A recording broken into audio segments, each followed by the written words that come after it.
哎，姑娘，何必动手？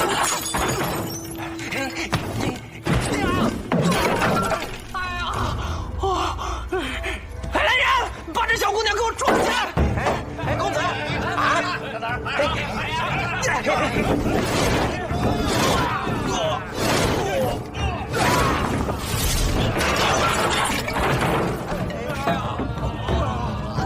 好厉害的小丫头！你根本不认识孤儿。耶律楚材，今日我给你同归于尽！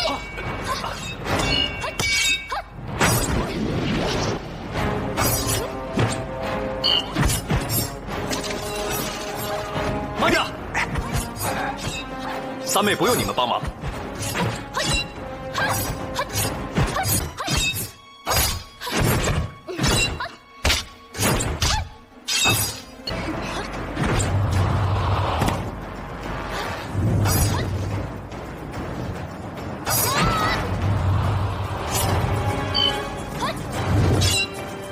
三妹，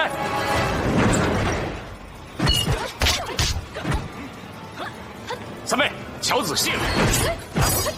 我拍他地如雪，定要他斜退相逼。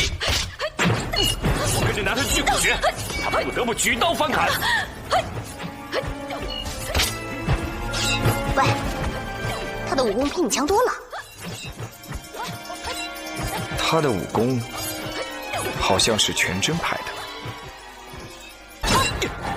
这个时候出手要快，就能夺下他的兵刃。也没那么容易。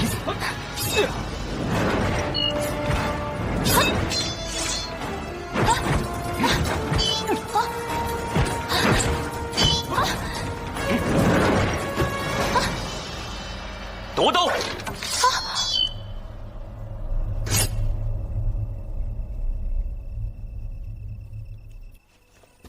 王延平，我们一再饶你，你始终苦苦相逼，到了今日，你还不死心吗？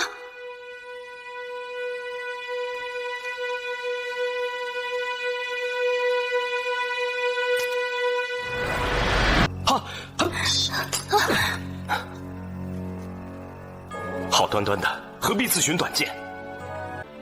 您年纪轻轻，只要另寻名师，总能胜过我的。我每次跟你交手，只使用右手，并不是我傲慢无礼，只是因为我的左手力大，我出左手怕伤了姑娘。这样吧，你去另寻名师，攻城之后可以随时来找我。只要你逼得我使用左手，我束手就死，绝无半句怨言。好，君子一言。快马一鞭。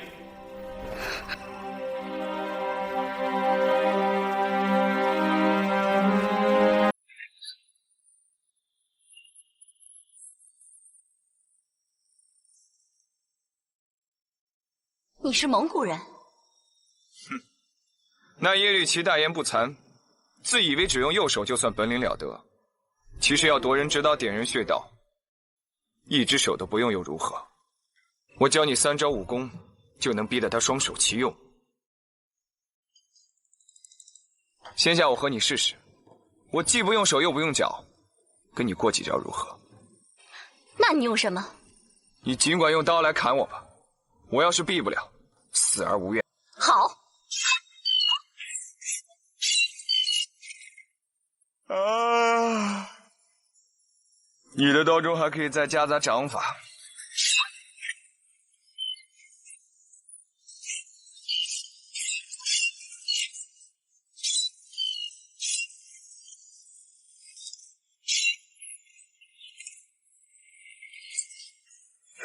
小心了，3招之内我夺你刀。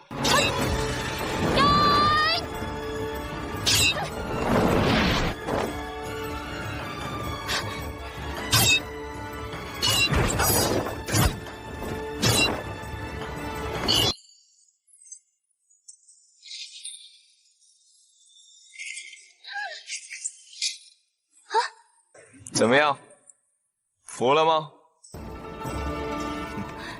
求师傅指点。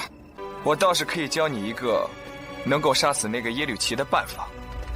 只要能杀死耶律齐，我就能杀他父亲。不过，用我这3招去杀死他，也并非什么难事。其实这3招也没什么了不起，你看清楚了。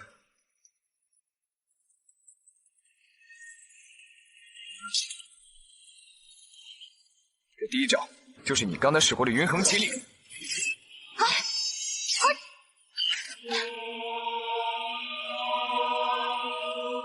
这第二招就是你刚才使过2次的枯藤缠术。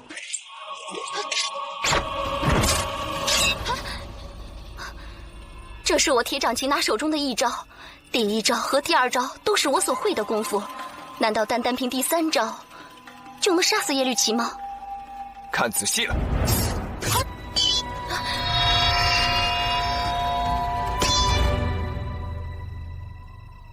你干什么？吓死我了！学会了吗？你先使云横青岭横削，再使枯藤缠术抓住他的右手，然后举刀自刎。他势必会用左手去救你。我记得他向你立过誓，只要你逼他用了左手的话，任由你杀死他，死而无怨。这不就成了吗？我这3招万无一失，倘若无效，我给你磕头。倘若他真的不用左手救我，那我该怎么办？那不正是如你所愿，你永世报不了仇，死了不就干净了？你说的对，多谢指点迷津。阁下到底是谁？我姓杨名过，是汉人，不是蒙古人。多谢杨大哥，我这一次若得报大仇，勇敢大恩。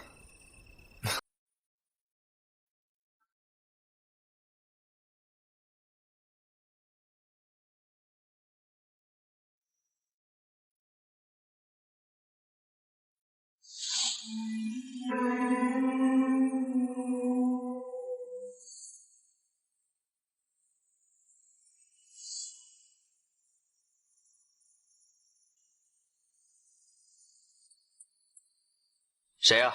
完颜平求见耶律公子。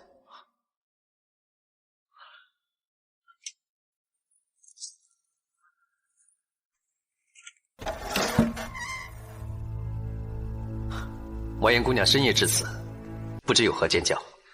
我想再向你领教几招。啊，请进。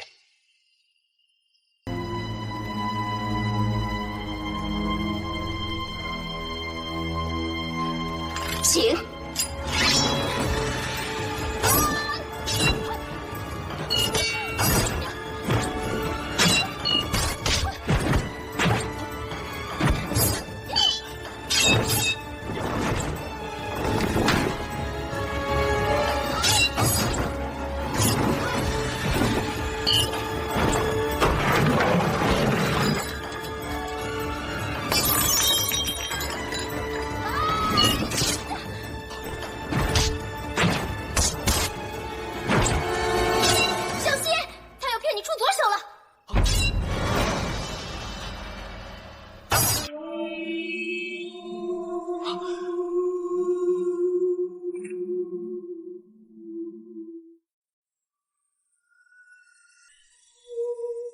你既已迫我使出左手，你现在就可以杀了我，但我有一事相求。什么事？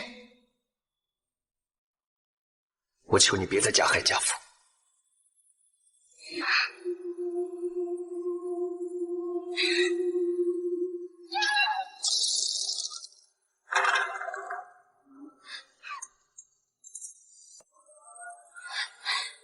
完颜姑娘，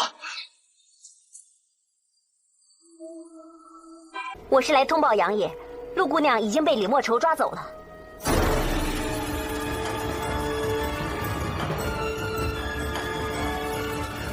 杨大哥，我和你们一起去救陆姑娘。姑娘咬定秘籍已被丐帮拿去，今日丐帮在大圣关召开大会，李莫愁必押陆姑娘前去讨要。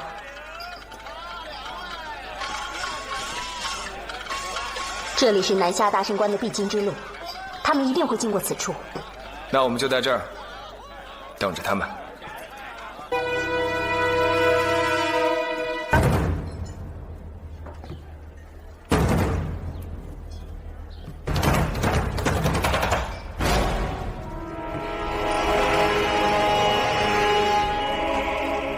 杨大哥，李莫愁来了，咱们动手吧。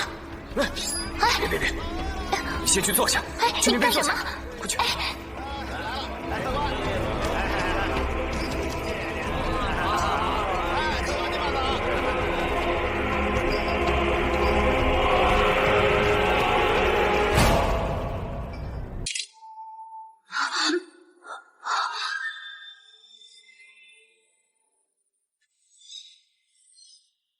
你胡说！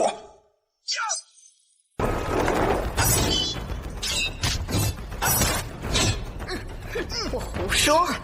你丑事做的，别人说不得。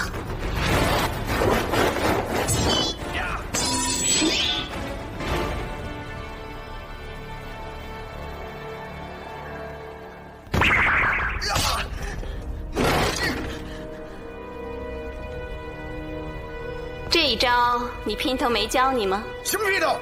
哼！你师父发过重誓，除非嫁人，否则绝不离开古墓。现在出来了，你们却还没有成亲，那不是姘头是什么？拼你个头啊！呀！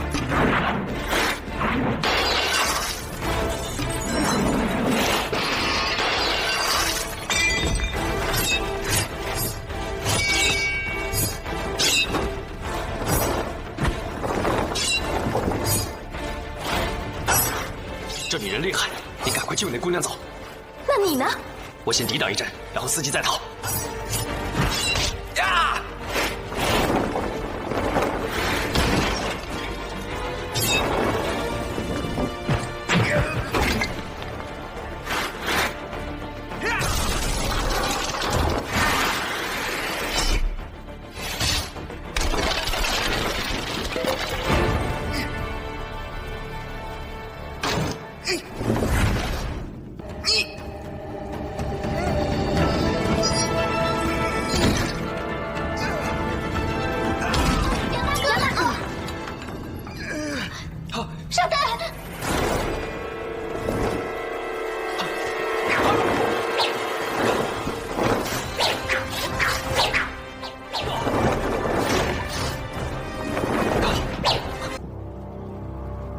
仙姑出手过于狠毒，在下想讨教几招。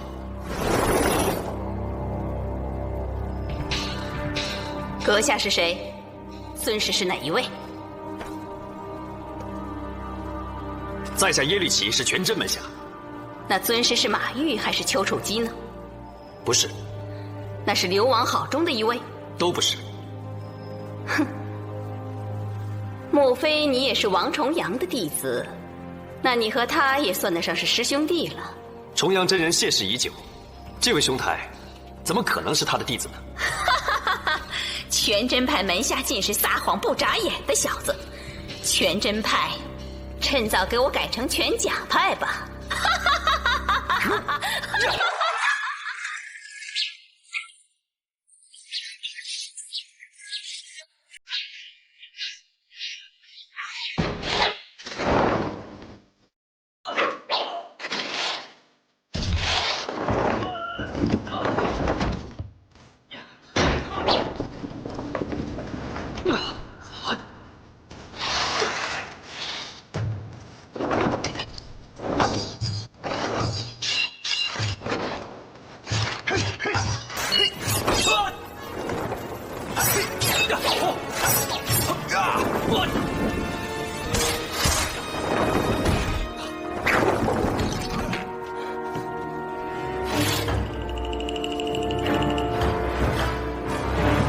秦义父的姐姐，这个贼婆娘厉害得起，你赶紧带着媳妇儿、完颜妹子、耶律姑娘，快走吧！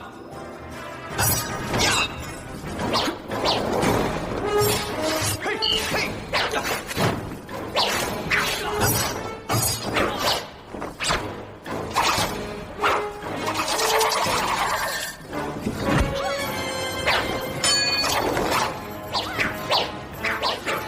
陆姑娘救到了，快走！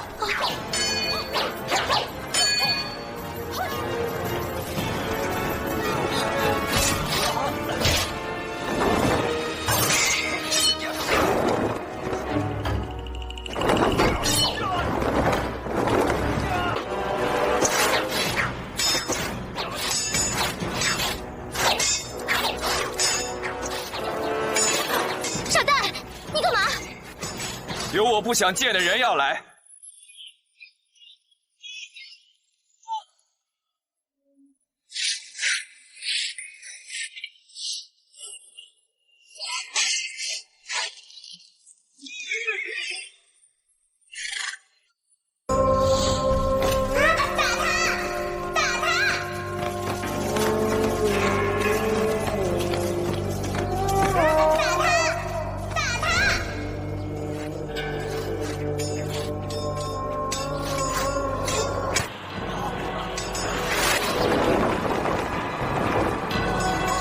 顾家哥哥，你们看，这个女人是谁？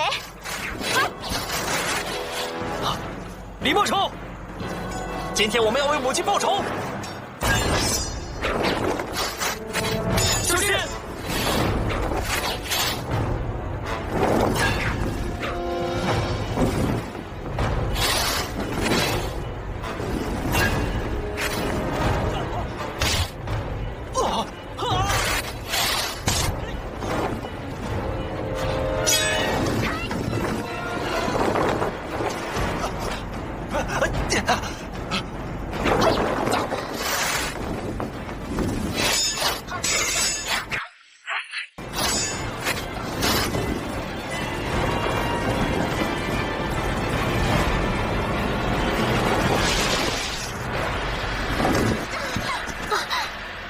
师妹，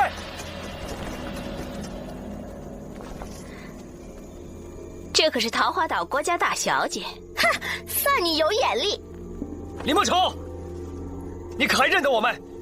当年你用毒针伤我父亲武三通，我母亲为我父亲疗伤，中毒而死。这血海深仇，今天该算了。正是。我们上他！呀！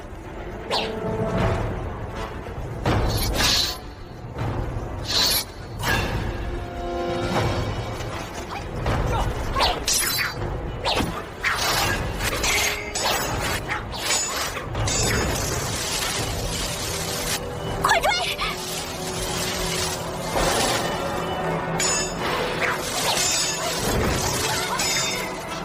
走！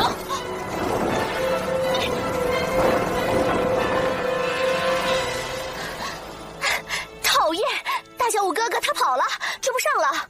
君子报仇，10年不晚。下次咱们再碰上，绝不放过他。三位少侠，功夫了得，不知尊姓大名啊？哼，这位是桃花岛郭靖郭大侠的女儿，我们是郭大侠的弟子，我叫武修文，他叫武敦儒。在下全真门旗下耶律齐，这位是舍妹耶律燕，这位是完颜姑娘。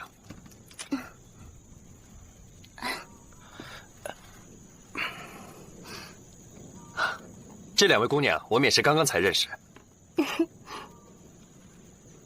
哎，那位剑法很好的杨兄弟呢？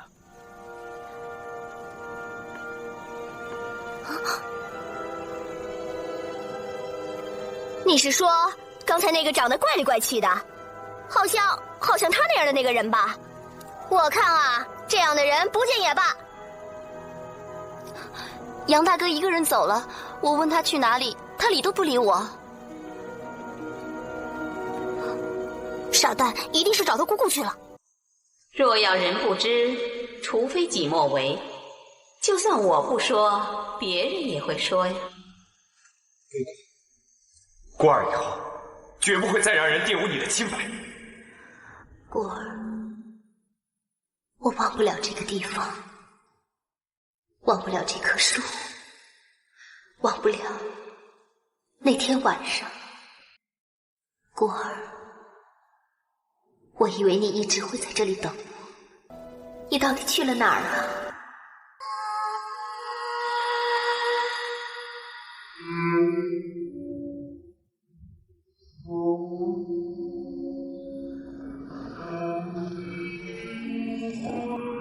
姑姑，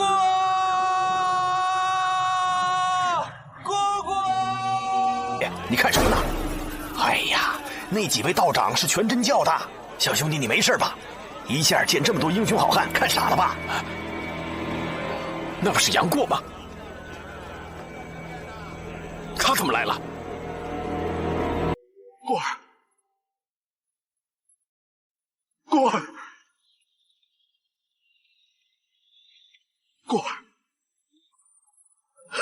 过儿，真的是你啊！蓉儿，过儿来了。这些年你在重阳宫还好吧？郭伯伯今天都在想你啊，过儿。二位道长，请坐。孙道长，请坐吧，请。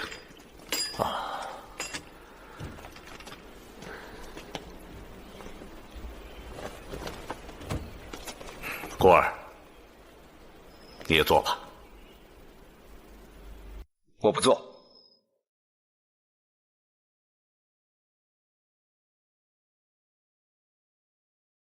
你这个孩子怎么这么不懂规矩？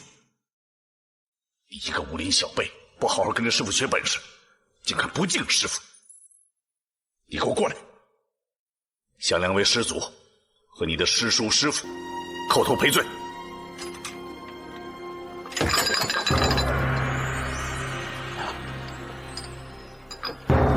郭大侠，我已经做不了杨过的师傅了，他也不是我的徒弟，所以他不需要给我磕头。哼，倒是杨过，如果我赵之敬过去有得罪你的地方，我在这里给你赔罪了，啊？这帮臭道士与我有血海深仇，我恨不得立刻杀了他们报仇。血海深仇？你说，你这话从何说起啊？在终南山时，这个姓赵的臭道士丝毫不教我武功也就罢了，居然还叫好多小道士来打我。他们不但没有教我丝毫有用的东西，还处处欺负我。尤其是这个姓郝的臭道士，他见到一位姓孙的婆婆对我好，居然把她给活活打死了。你说是不是？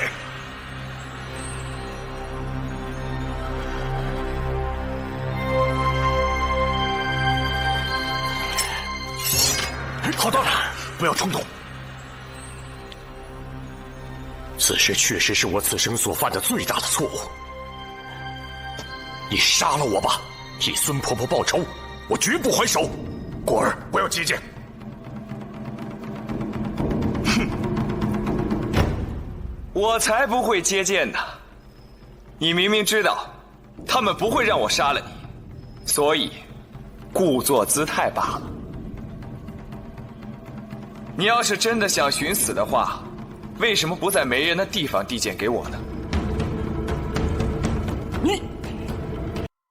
你说这几年全真教的师傅们没有教你任何功夫，那这么长的时间你是怎么度过的？还能怎么过呢？当初郭伯伯你送我上山的时候，把全真教几百个臭道士打得落花流水，除了马流、邱王几位真人之外，那些小的还不把账都算在我的头上。好不容易等你走了之后，变着法的在我身上出气。我每天除了打水扫地、洗衣做饭之外，还要挨他们的毒打。过儿，真有这等事？那后来呢？后来我吃尽了苦头，过着暗无天日的日子。杨过，你信口雌黄，你胡说！我全真教光明磊落，哪有像你说的这种事情啊？过儿，这几年在重阳宫，真是委屈你了。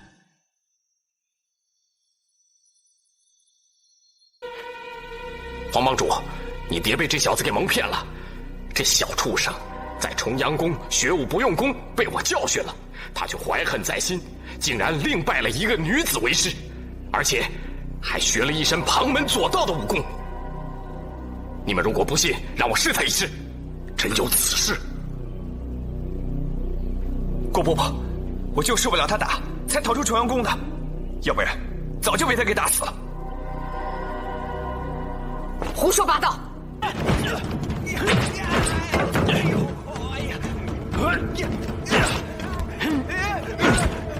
郭伯伯，救命啊！这臭道士想杀我！好小子，这等奸猾！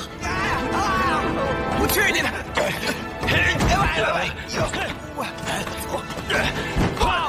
好痛呀！国伯伯救我！手下留情！靖哥哥，又打我！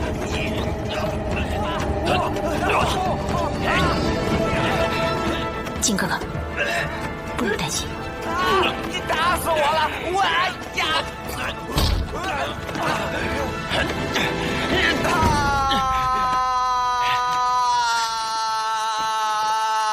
你打死我了！哎呦，好痛啊！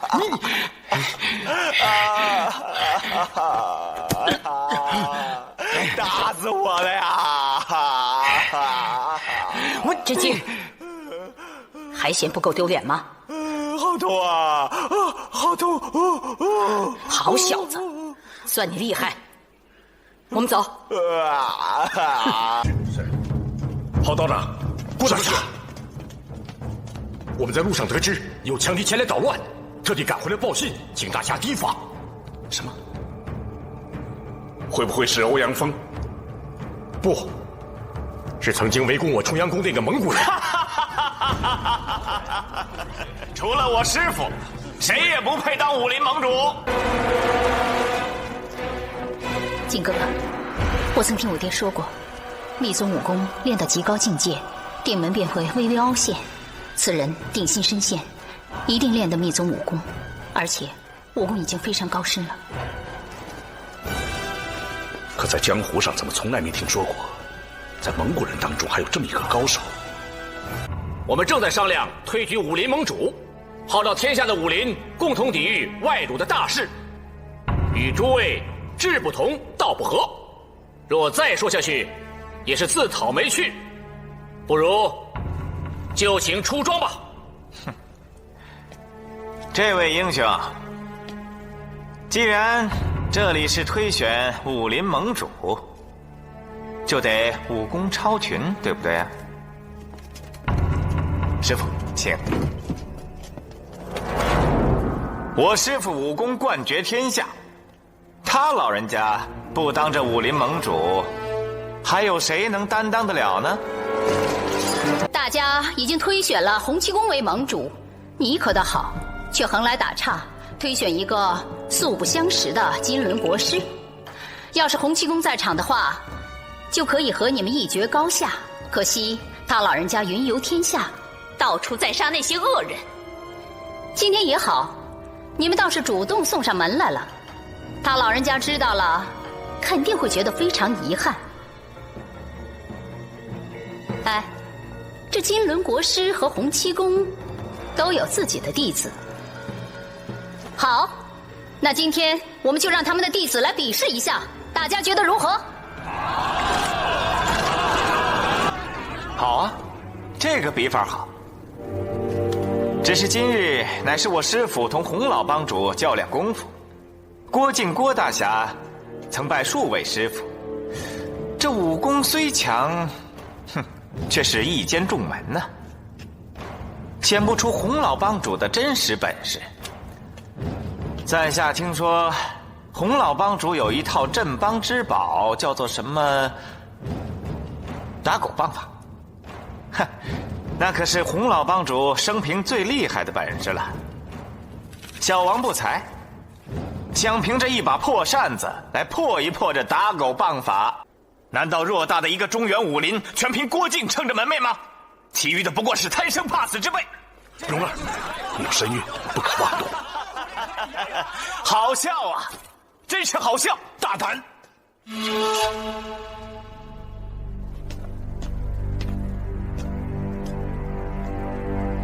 虽然打狗棒法10成中我还未学到1成，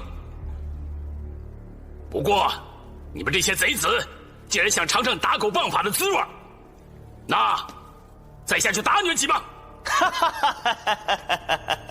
好，好好好好好。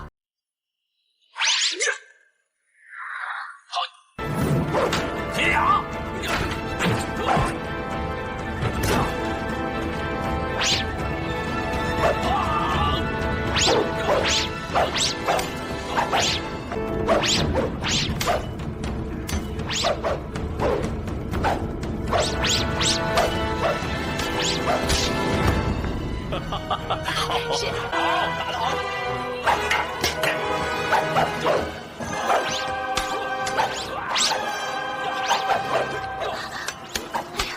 哎呀，怎么办？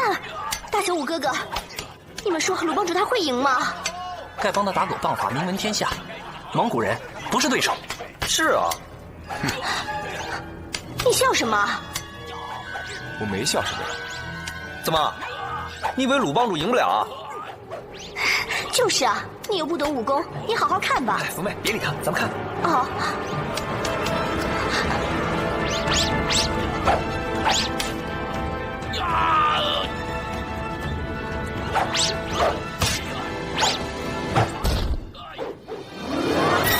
不好！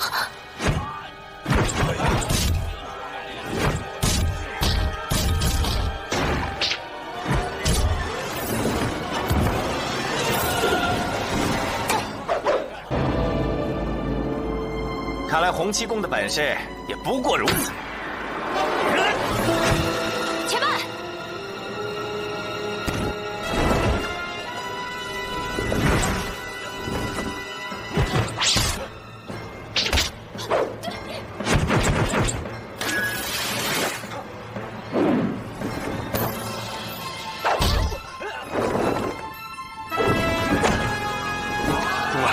你没事吧？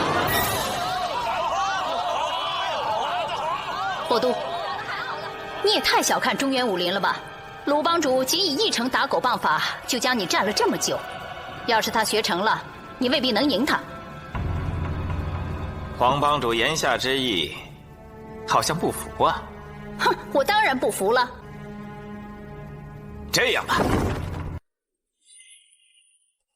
我有一个公平的法子，你们出3个人，跟我和我师傅，还有我师兄，各比试3场。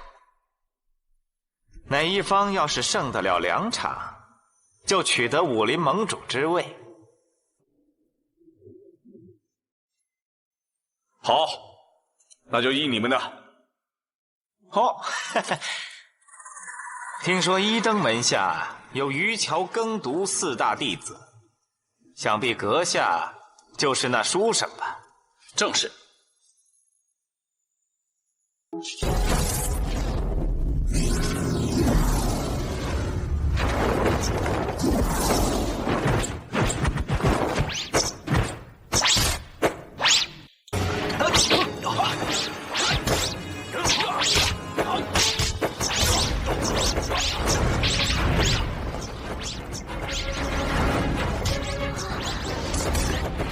好。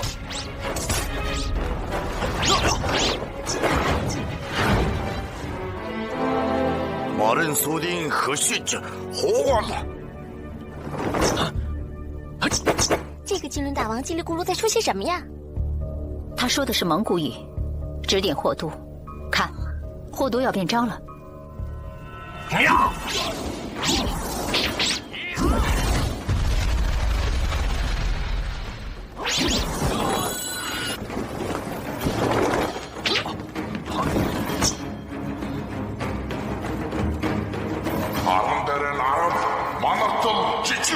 好强的内力呀！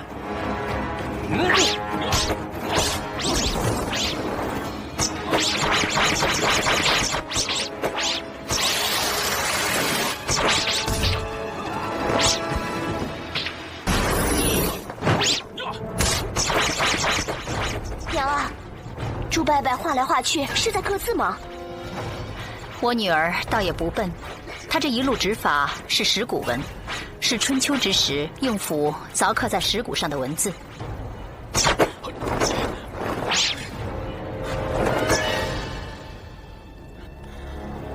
认识此字吗？枉字。错，此乃耳字。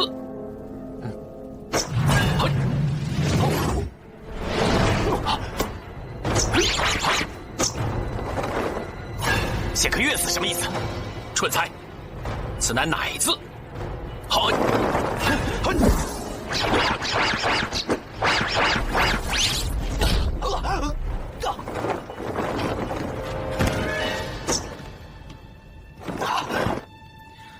再看看这2个字是什么？没有，正是，逗你玩呢。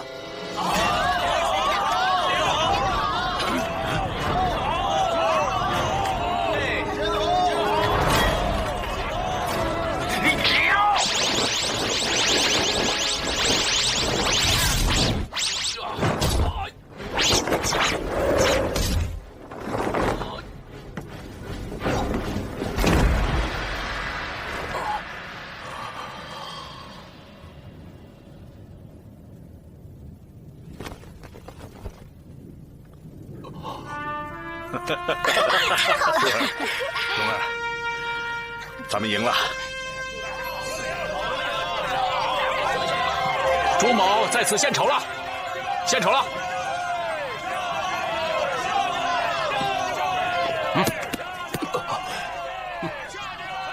换你师兄上场吧。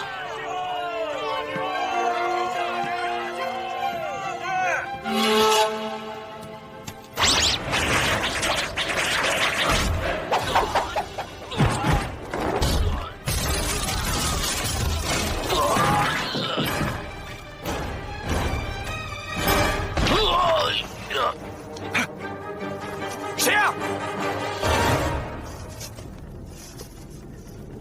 小心，暗器有毒！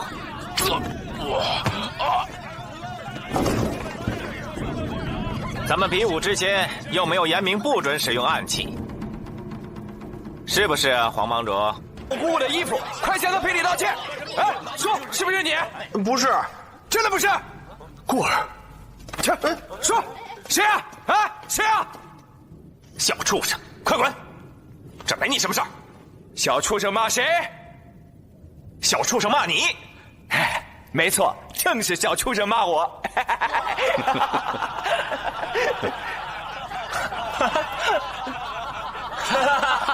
竟然承认自己是小畜生！小心！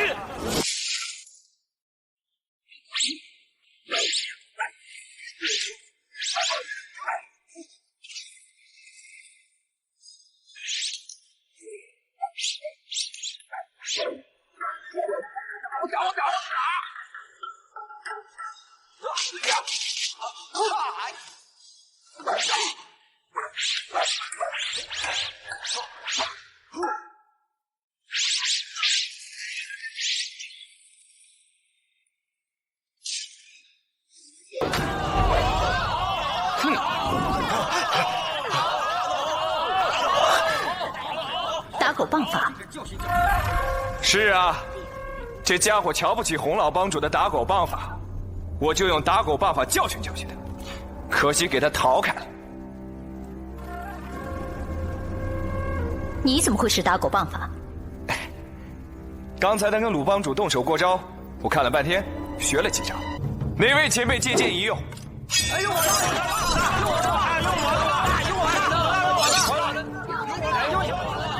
用我的。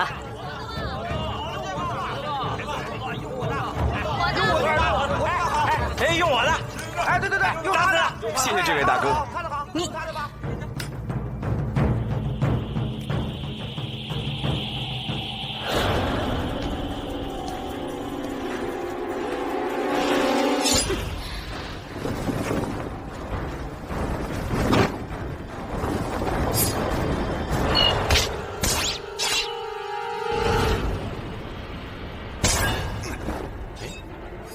这是什么剑法？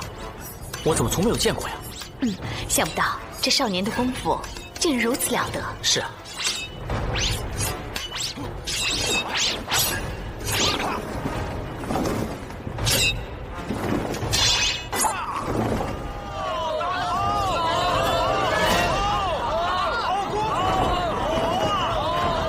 好过儿，靖哥哥，你看见没有？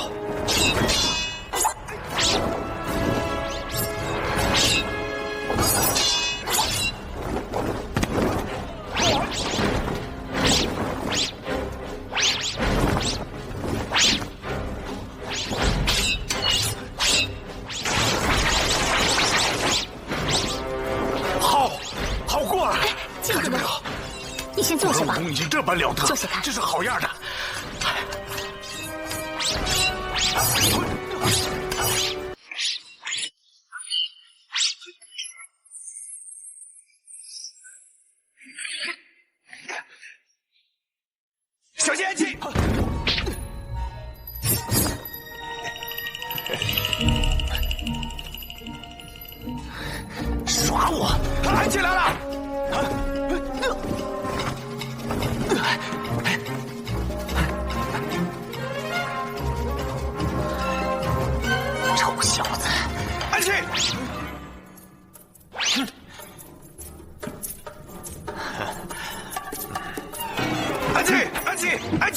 安琪，安琪，安琪，安琪，安琪，安琪，安琪，安琪，安琪，哎，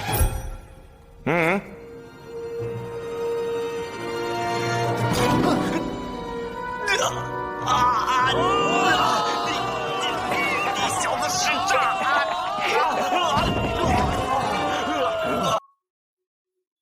破仑大王，你的2个徒弟，一个被我打败了，一个自愿认输，也就是说，这2场都是我赢了。你还跟我师父小龙女争夺武林盟主吗？小顽童，今天你真叫老夫大开眼界呀！中原武林真是人才辈出，这位小姑娘当真是你师父？当然了。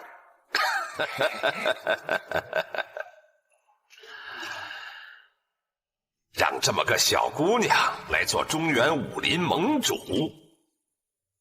我金轮实在是不服。除非她能接得住我10招。好大的口气呀！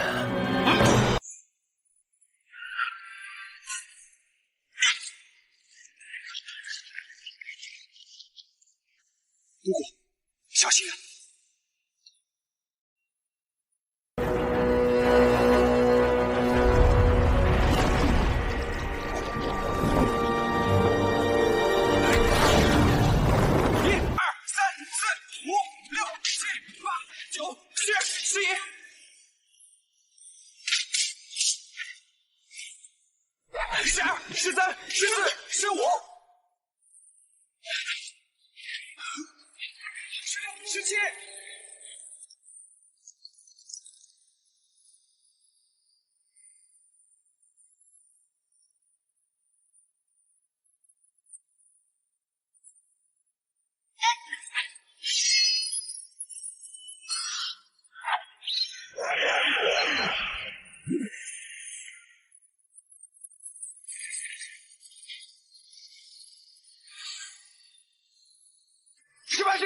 老怪物出手，我师父赢了！你师父才接了我1招，你胡乱说什么？喂，老怪物，你也太不要脸了吧！说好了以10招为限，现在都20招了，你想耍赖是不是？啊！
受伤了？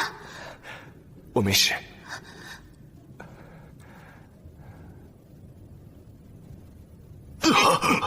师傅，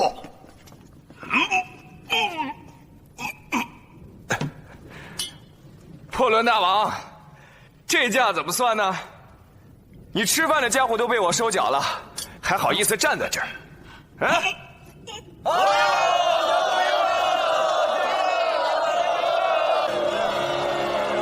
真没想到你真是个好样的，郭伯伯，好样的郭儿，我真为你高兴。郭儿。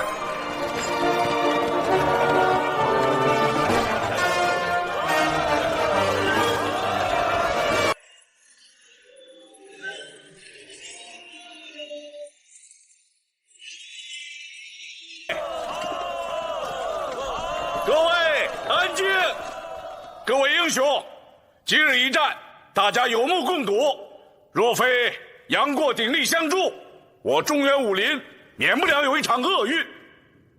现在他们已退，咱们应该遵守我们武林的诺言，奉杨过的师傅小龙女为武林的盟主。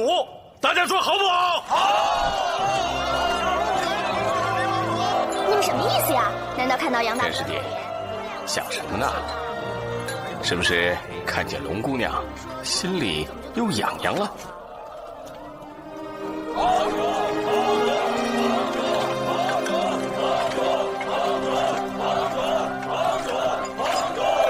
好，各位英雄，我们下面请参拜武林盟主小龙女。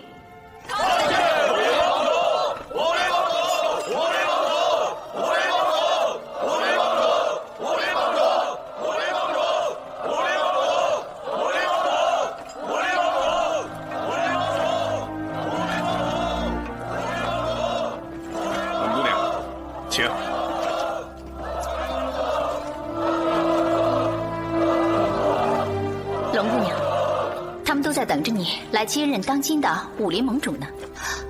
盟主，盟主我可当不来，这武林盟主我可当不来。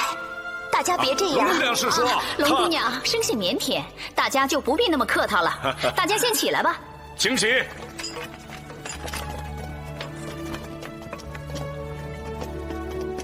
看不出龙姑娘如此年轻，却身怀绝技，更教出杨英雄这般出色的徒弟啊！请。过儿本来就聪明，没有人能及得上他。郭儿，坐。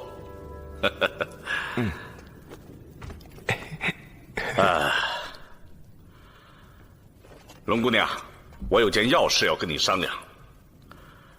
郭儿的爹爹与我乃是8拜之交，杨郭两家更是累世交好。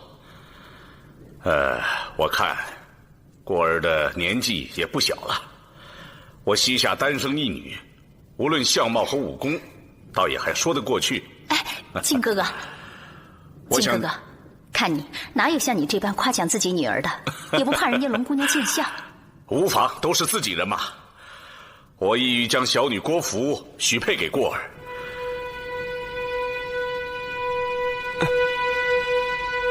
这是当时2大绝顶高手之间的生死对决。只见两人在这北风呼啸的华山之巅，各逞平生绝技，倾力相搏。他们此时年事已高，虽然精力衰退，可武学上的修为却已真挚化境，内功更是浑厚精纯，真气相交，直震的山谷冥响，积雪簌簌落下。二人斗得兴起，任凭杨过如何呼喊，也不愿罢手。转眼已酣战了3天3夜，都已经到了强弩之末的境地，也没有分出胜负。杨过将他们从积雪中刨了出来，并劝他们讲和，可二人皆没有将他的话听进去，而是一同将目光看向杨过，先后出手各自拉到杨过的一条胳膊，不待问清缘由，他们便先后开始传授杨过武功。现在我教你第一式斜打狗背，儿子记好，开天辟地。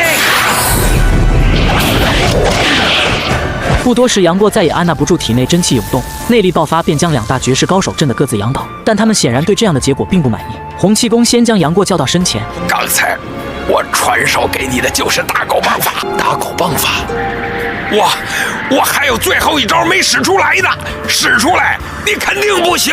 随后对着杨过耳语一番后，杨过取来长棍进行演示。只见这路棒法精妙无比，威力无穷，涵盖6方，尽力所至，四面八方都是棒，便是有几十条恶犬也一起打死了。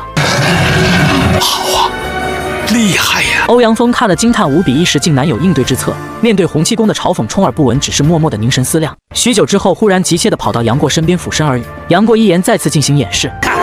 我这一招叫癞蛤蟆上树，你的棒子打到哪儿我就跟到哪儿，死死缠住，让你有天大的力气也使不出来。我缠！小子，给我顶住他！哈哈哈，你棒子里积蓄的内力越来越多，撑不住了。哈哈哈！好你个臭蛤蟆，还真让你给想出来了。只见二人在大笑声中走到一起，欧阳锋却在数日恶战兴衰力竭之际突然回光返照，心中陡然一片明净，数十年来历历往事尽数如在眼前。我是欧阳锋，对呀，你是老叫花的洪七公。两个白发老头抱在一起哈哈大笑，不多时笑声戛然而止。杨过上前说话，却无人应答，伸手一拍，二人接倒。他们脸上犹带笑容，山谷间还隐约传来二人大笑的回声。可北丐吸毒却已经携手归天了，数十年的恩怨纠缠一笑而罢。崎岖的山路上拖着一大车山柴的瘦马，在莽汉的鞭打下发出阵阵悲鸣。正巧遇到了落魄潦倒的杨过，他自小到大常受人欺辱，见这瘦马如此苦楚，这一鞭鞭犹如打在自己身上一般。联想起自己的身世遭遇，胸口一酸，泪水几乎要夺眶而出，忍不住的驻足凝视。那汉子见一个衣衫褴褛叫花子模样的少年挡路，及时恼怒，闪开，你不要性命了！说着鞭子又重重挥落，打在马背上。杨过见状大怒，你要是再我就杀了你！莽汉闻言哈哈大笑，挥鞭往杨过头上抽来。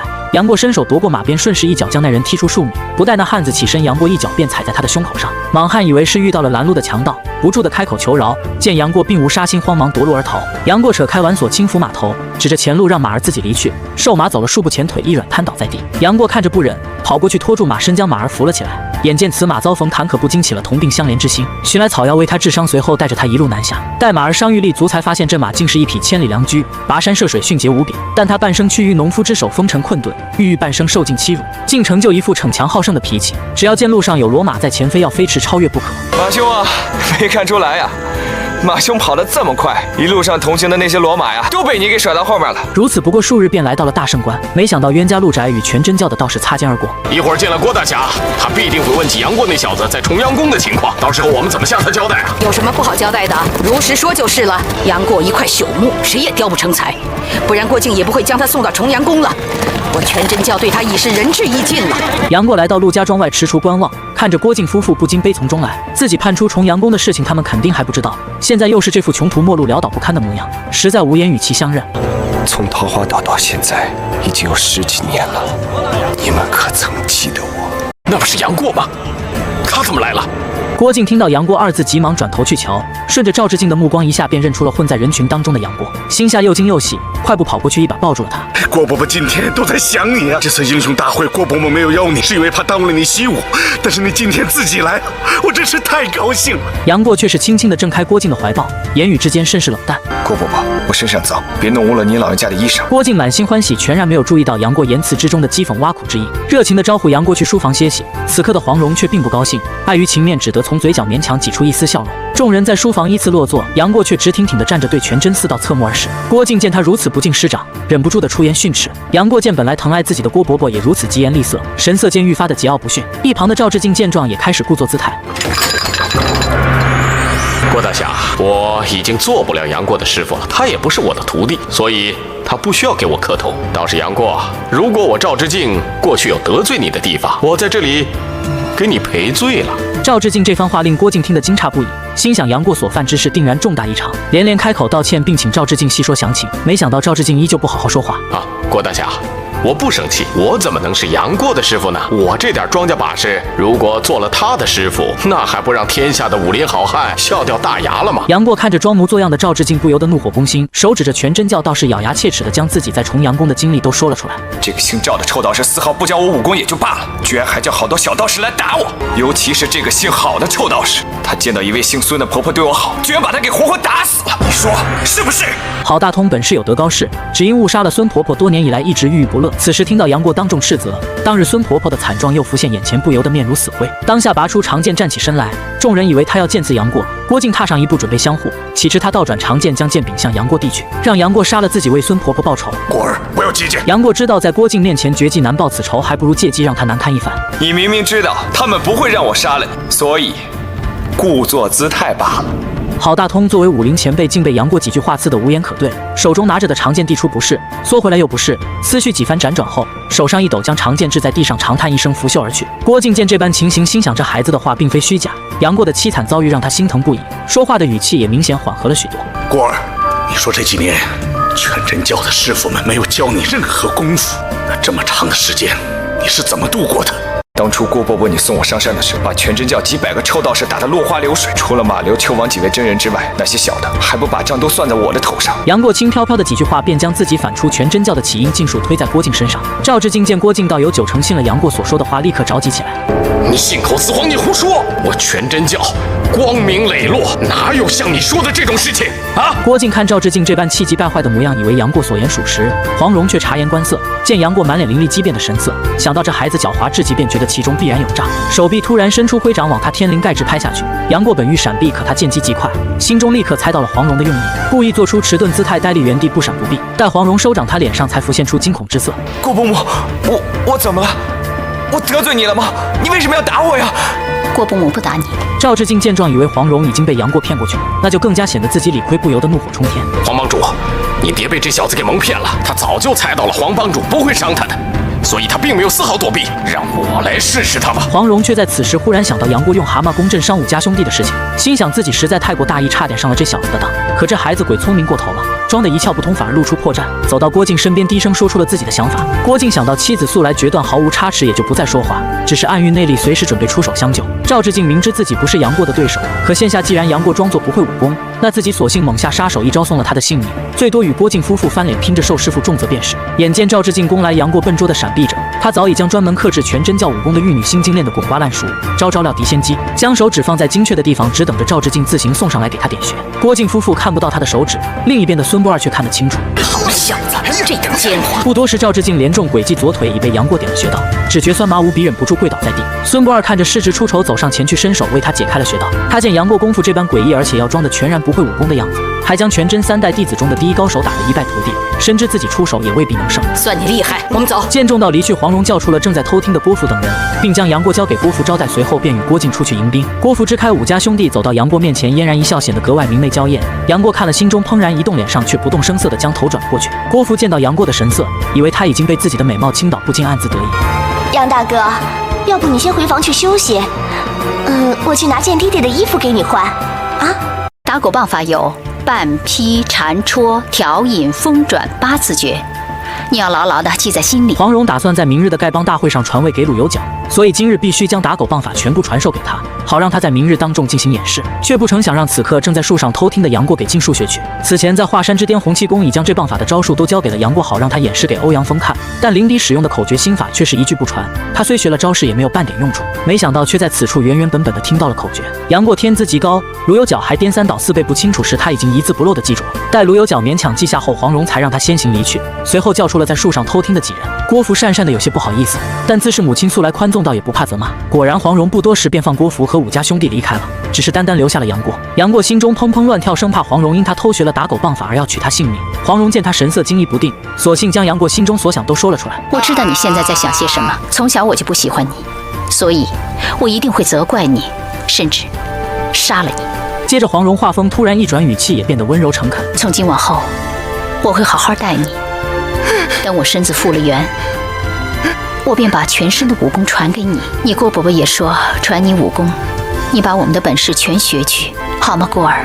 这张饼画的太大，直噎的杨过眼泪都流出来了，忍不住地抱着黄蓉嚎啕大哭。不成想这一抱用力过猛，致使黄蓉动了胎气，他只感腹中隐隐作痛，皱着眉头，几乎要晕倒过去。杨过见他脸色灰白，手掌也冰凉无比，暗喻内力将一股热力从掌上传了过去。黄蓉感到他传来的内力柔和绵密，与全真教的内功全然不同，但浑厚精纯，丝毫不亚于全真高手，顿觉体内大为受用。片刻之间，他逆转的气血已归顺畅。过儿，我觉得你内力深厚，却不像全真派的。